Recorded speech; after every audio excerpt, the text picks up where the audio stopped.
Welcome everyone. We're doing a podcast here today based on emotions, why they exist, what they're all about. And here today we have a counsellor, Daniel di Pietro, who is here to explain how he works with emotions, why emotions exist, and the importance of working with that in a individual counselling space. So welcome, Daniel. Thanks for coming. Thanks, Stu. Thanks for having me on. Very exciting topic. Yeah. So why do emotions exist and why do you focus on emotions? Yeah, well, emotions, they dictate needs, right? In terms of, emotions give us a signal in terms of to perform an action tendency. So if we're feeling fear, it allows us to sense this need for safety. If we're feeling sadness, it's this sense of loss that we may be feeling. If we're feeling anger, it's the sense of violation, right? And so it's whether we act on those emotions dictate how we get those needs met. So if it's a boundary breach, by having assertive anger, we get to reinstate the boundaries, Mhm. right? If we're going through loss, do we feel that sadness so that then we could actually go through that and actually process that emotion rather than just kind of compartmentalizing it to the side. So it actually just gives us information towards getting a need met and very, very functional. They serve an adaptive purpose. Mm. Yeah. I think a lot of people out there in the world would hear about counselors using CBT or cognitive behavior Mm, therapy and rationalizing emotions and kind of mm. distancing themselves from emotions and thinking rather than feeling. What do you say to that? I wonder why your focus is different to that.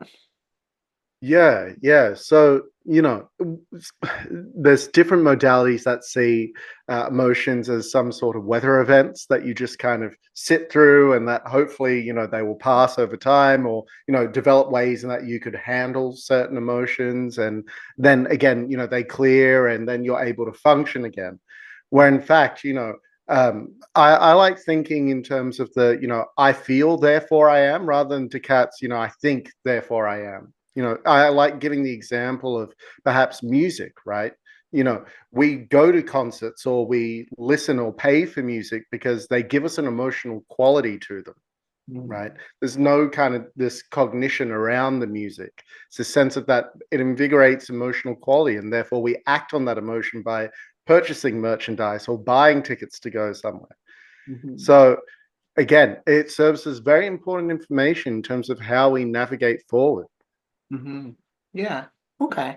So CBT, yeah, is very much about trying to challenge thoughts and kind of lessening the emotional experience or distress. Mm. So you're not saying take away emotions. You're not saying that thoughts are not important. It's more that Mm. there's a function to emotions. We need to tap into the function of them. Yeah, we need to tap into the function. And sometimes that if we sit in that kind of, as I explained, that kind of the random weather events, sometimes that we don't get the exact message that they're trying to give us, and they could come out in maladaptive ways. Mm-hmm. And that could be something like rejective anger, where we're screaming or we're shouting because it's been just sitting there kind of bubbling away. Mm-hmm. So again, it's learning how to just attune to those emotions in a way that we have that awareness around them as we're feeling that, and how do we act upon that and meet that need there. Hmm. Yeah, because I guess too, if we think about thoughts can be Mhm. messy and feel crazy and feel big. Just Yeah, yeah. emotions, And yeah, thoughts could also feel circular yeah. and cyclical. We could keep going and going and going around how, I like talking about in my therapy space with clients, there's a solution, then there's support. Hmm. And, support is bodily felt, it's emotion. Hmm. Where a solution is how can we fix rather than, the emotions aren't something that need to be fixed. They're just something that need to be felt and Hmm. just to be with. And that can be quite hard for some people, and in my work, I give a lot of emotional awareness exercises and I give a lot of ways in that we could regulate our emotions so that we can step near them and actually sit with.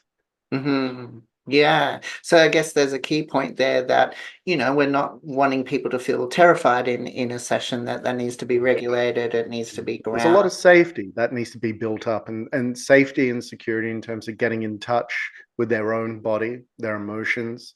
Again, emotions are bodily felt. So getting in touch with that in a way that's safe. Mm-hmm. Never would I bring anyone to their body unless we've set up that kind of safety for them first. Mhm. Okay. So emotions are good. So then why do they feel so big? Why do they feel so horrible? Yeah. Well, that's a very good question. For some people, again, as I mentioned before with those weather events, sometimes they have some sort of, again, we're sitting with it, we're not really paying attention to it, and it builds and builds and builds and perhaps turns into a bigger rain cloud than what it has to be, Hmm. right? For other people, it has historical context for the emotions and perhaps something that they haven't dealt with before, that they've probably seen scaffolded or through caregivers in terms of, perhaps anger wasn't something that was really done around the family, or it was done, but in a way that was rejective anger. So it was quite violent or verbally abusive or whatever that may be. Hmm. So, it's ways in that we regulate the emotion. Hmm. And with that, I like talking about in my therapy space, I like talking about emotions as pots on a stove. And there's overregulation, which we could do. And that means, we've got the hob on high and the water's boiling, but the lid's on, right? And what's happening is that the steam and the bubbles are going everywhere in the pot, but we're not able to see what's happening, right? And when it comes to underregulation, that means the lid's off, the water's boiling, but steam's just blasting everywhere, right? It's blasting in our face as soon as we try and look over into the pot there. So I talk about emotion focused therapy being a part of the hob. We look at the hob and say, how do we turn that down so that we can still see the water bubbling? Because in emotion focused therapists, we want to see the emotion, be Hmm. aware of the emotion, what those bubbles are, but do it in a way where, again, the lid's off and we're seeing it and steam's not blasting us in the face. Okay. Yeah. Do you want to explain emotion focused therapy, how that might be different for a client? Yeah, yeah. Well, motion focused therapy really takes the tenet of that emotions are the driver for therapeutic change, and that is changing maladaptive emotion. So that means emotion that doesn't serve us to function, Hmm. to adaptive emotion. So replacing emotion with another emotion. Hmm. And it's an integrative and experiential approach to therapy. It uses a lot of parts work. So the parts work from the Gestalt therapy, uses narrative therapy. I use a lot of grounding, focusing. So what's happening in our body. It's such a beautiful and integrative therapeutic modality. But ways in that, again, the tenet is there that emotions are the driver and that we need to be aware and be able to see our emotions. Hmm. Yeah, often clients are coming to session who are scared of anger or come to Mhm. counselling for anger management. I'm wondering what that's like, hearing someone talk about an emotion being a problem for them.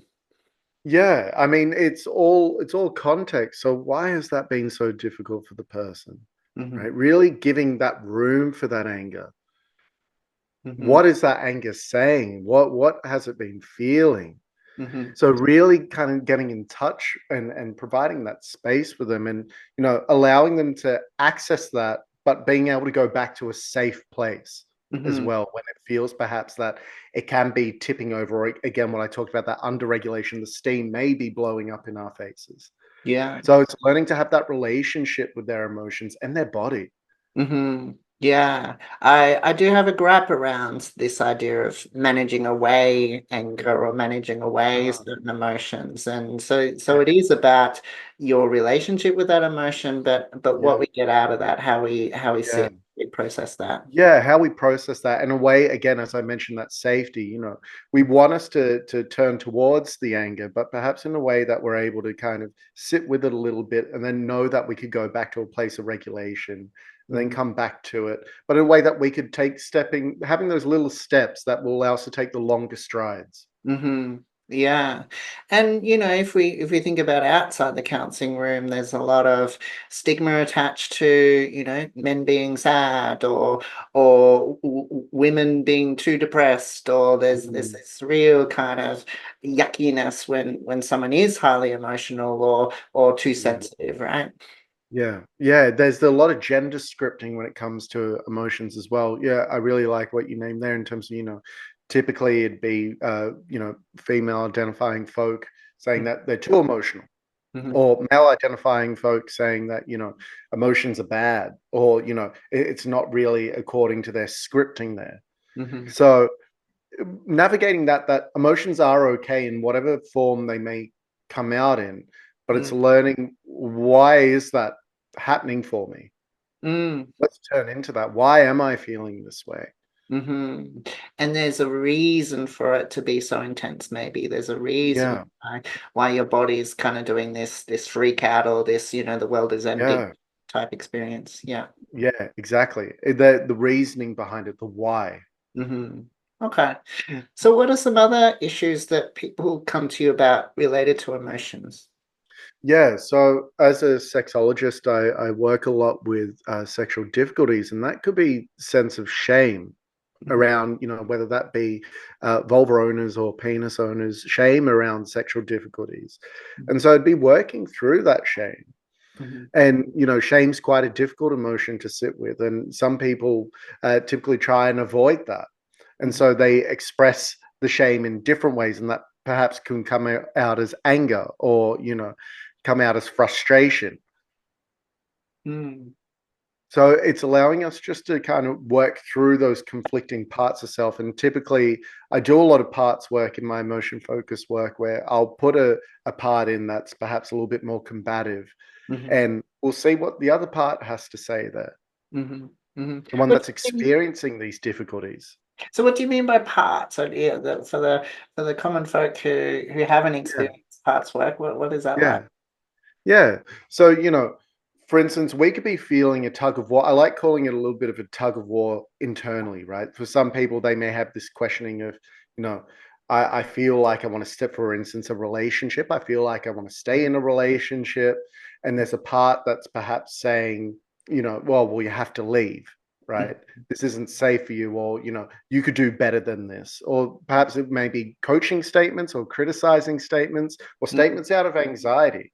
But there may be this other part of you here that is saying, well, actually, I'm in a loving relationship and I want to stay. And this is a common theme that I hear in terms of parts work, is that there be very combative and conflicting parts of self. Uh-huh, right. So there's like a challenge that you Yeah, become aware of. So yeah, maybe a part of yourself saying, you're too much of a sook, or you're too sensitive, talk yeah, to the emotional side, the sensitive side, and seeing what happens. yeah. And for them to become aware of each other, because, we try in emotion focused therapy to create a holistic sense of self. Mm-hmm. Mm-hmm. And so it's getting them in context so that they could understand why they're actually in this conflict to begin with, because perhaps they haven't had that emotional awareness to understand what they're actually in conflict about. Mm-hmm. Okay. So I guess the substance of that then is the real barriers that clients come in with, that get in the way of that regulated emotional experience, the understanding why that's happening, and Yes. going from there, developing a better Yeah. relationship with themselves. Yeah. And so that they can make the changes and they could carry forward in their lives with the tools that they've developed in session, and be aware of perhaps what they're needing. Okay. So then how do emotions be damaging or not helpful? So if they're meant to be good, how can they be damaging? Yeah, so we may react in different ways, just depending again if it's either scaffolding, so of caregivers, we go to a blueprint perhaps of what we've been given, if it is historical, or otherwise it could come out as again, if I use the example of shame, Mm, and we go to that anger place. Well, that's a different meaning. Anger indicates violation, mhm, right? And shame's a different reaction there. It's a different emotional need. It wants to be seen. As much as it tries to hide away, it wants to be seen. It wants to be held in its experience. mhm, So again, if we're displaying anger, what we're actually doing is pushing someone further away. mhm, We're not actually inviting them in. mhm. And that could be damaging, because then that shame just grows in that isolation, and that could be damaging for their experiences. Mm, yeah, okay. So it sounds like there then can be this automatic response that people Mm, go to rather than the shame, rather than the more appropriate emotion Mm, or in mm, line thing yeah, happening, yeah. uh, And that I comes like next. how you just named. Mm, Sorry, Stu. I like how you just named that because again, it's the appropriate emotion rather than perhaps it doesn't serve a function, but mm, it's protecting us somehow. So, for instance, if it is that anger and shame, you mm, know, the anger is not allowing us to contact the shame because perhaps at this moment of time it's too much. mm, So mm. it is serving a function, but it's not helping us functionally in our relationships. It's protective of us. Yeah. Okay. So I think you've tapped onto this quite a bit already, but I'm wondering, yeah, how you work with emotions. What are some of the tricks of the trade that come up for you in counseling? Yeah. So, the first initial sessions, I'd be working on emotional awareness and safety. So that would be creating a safe place within themselves, something that they could come back to if it's internal regulation, or I do something that's sensory so that it's external regulation, something that they can notice how their body feels, come back to their bodily experiences. Mm, You know, I'd be doing things if they don't have a name for whatever they're feeling, but may feel something. I invite clients and do a little bit of a focusing exercise where we sit with perhaps how we're feeling in the body, mhm, creating a visualization of that. What is that visualization needing moving forward? mhm, you know uh, Trying to get some language around their emotions through the focusing work. Then there can be things where we investigate in a narrative way if they felt something from an experience but wasn't sure why they felt that way. We mhm, explore that in a narrative way. Was there a historical aspect to it? Tell mhm, me like I'm there, like we're watching a movie, and mhm, and I'm there right now with you in your experience. mhm. Or it can again be that parts work where there's these two conflicting parts of self. Yeah, yeah. And yeah, there's an interesting point there that a client doesn't need to fully understand the Yeah, emotional experience. They don't fully have to capture the right word yeah, or what's going on. It's just a challenge or a feeling that's going on that's that's hard to right. sit with. Yeah. Okay. Yeah, yeah, yeah. And just allowing them to make the internal changes themselves. Because again, emotions are a subjective experience in terms of how they're felt by a person. Hmm. And I'm not the expert of that experience, the client is. So what I do is I'm the journey person on that client's experience. I'm almost like their Sherpa on the emotional mountain there. And I'm just guiding them through along the way. Hmm. Yeah. Okay. So are we saying here that it's important to process all emotions and big hurts in life? I feel that it is. I feel that it is to sit with all emotion, again, in a way that's safe, though, in a way that you're able to contact that without perhaps displaying some sort of other reaction to it that's protective. Hmm. So I feel like it is beneficial to feel all emotion. Emotion is adaptive, after all. Hmm. It Yeah. signifies an action tendency for us to move forward, to do an action. Okay. So I guess the essence there is if we feel that something's going on. Yeah. If you Yeah. feel like something's going on, perhaps just have a gentle reminder of, Mm, what is it that's needing right now from you? Because mhm. it's telling you something. It's coming up for a reason. Sure, yeah. And then, so is there a limit related to trauma work? So, if we think about emotions on this big scale where, Mm, significant trauma, significant emotions are of happening course. in times of our lives, is Mm. there any parameters around that? Is there any kind of rules around Yeah. work? Yeah, I feel like it's very important when it comes to trauma work just to go as safely and to the client's speed. Hmm. Right? They're the expert of their experience, but building up a lot of that emotional safety. So those tools that I talked about in terms of that safe place, that could either be real or imagined, learning how to be in contact with their body. And that may take a little bit of time, but it'll be a slow progress as to going into it. In no way, shape, or form would I ever want to be pushing an emotional process on someone before creating that safety and security for that person. So yeah, I definitely agree. When it comes to trauma work, perhaps there is another lens to it, and that they need to access further resources for that, particularly around safety and getting into their body. Hmm. Yeah, I often talk with clients about the relevance of trauma work. So if there's a challenging emotion going on in a relationship, or there's this automatic shutdown that happens when you're engaging at work or something that can't be connected to, maybe there could be some trauma work. Maybe there could be a connection there that's kind of built on and further understood. Yes. Yeah. Yeah, so okay. So individual person comes to see you and there's a lot of stress, there's a lot of emotions going on, Daniel. What are your first steps with that person? Yeah. I want to know perhaps what's happening in their life in terms of context. Mhm, I want to know perhaps what's worked for them so far and what hasn't worked for them so far. mhm, I also talk about going into the body or learning some external regulation. So I get some examples on that, or perhaps we do an experiment together in session to see what it's like to either go internally or whether or not we can't do that, perhaps some external regulation. But it'd be typically giving tools in that we can actually regulate so that we could, as we progress in our work, we could then sit with the emotion more readily. mhm, mhm.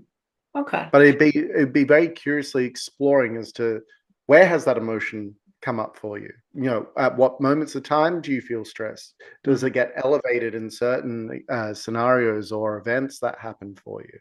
So I'd really be curious as to sitting with the emotion and where does that ping up more often than not, or how is it managed if it is managed at all?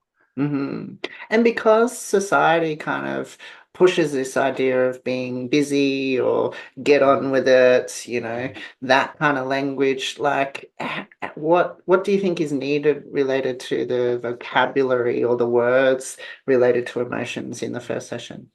Uh-huh. Well, again, emotions aren't that weather event. We don't just kind of get on with it. We actually have to turn towards it, and we actually have to notice why it's coming up for us. If Mhm, we're feeling stressed, why is that? mhm, Is it because of work? Do I feel it more in my relationship, my friendships, family? You know, what is happening for me in my experience? And the kind of get on with it is very much of that, perhaps a little bit that cognitive base. Is mm, that we kind of just got to package that all up nice and just move on with it rather than opening the box. Okay, let's see what we got in here and why. yeah. So how would you, so I guess then the beautiful magic work is sitting and building a better relationship with emotions, and then Mm. things become more easy, things become lighter. Is that what you notice? Yeah, that's what I typically find within my work and what clients tend to say to me, particularly as we move through the work. There is that they're able to, I guess, not be as reactive, or if Mhm, they're reactive, they're able to state it in a way that's, I guess, more calmly, but also assertive of mhm. their needs. And Yeah. perhaps the emotional difficulties that they experienced in the past aren't as pronounced as they are in the present, and they have the tools. Mhm. Yeah. Okay. That's really great. So, hmm. So then it seems like lots of people can come to counseling related to emotions or have issues with emotions. What's Mhm. your kind of number one tip for someone that's struggling right now based on emotions? Come on into Safe Place Therapy and see me. Uh, I'll be able to come and just allow you to sit. We can work through with some mindfulness or ways to get back into your body. Mhm. Just ways that you could just be you and actually experience without any of the outside worries. And for me to be your Sherpa in that and help guide you to that place. Mhm. Great. Yep. You're a great shepherd, Daniel, and thank you for your time. It's been very interesting. And Thanks, dear. yeah, there's so many emotions and difficulties out there in the world, and we do encourage people to find out more about their experience. I think getting counselling help related to their individual time or pain points is really important. So thank you for your time today. Thanks, dear. If you are listening or watching this and would like to watch some more episodes related to communication or emotions, or if you'd like to reach out to our team and book in a time, please visit our website and we have our link in the description section. But please take care and bye for now.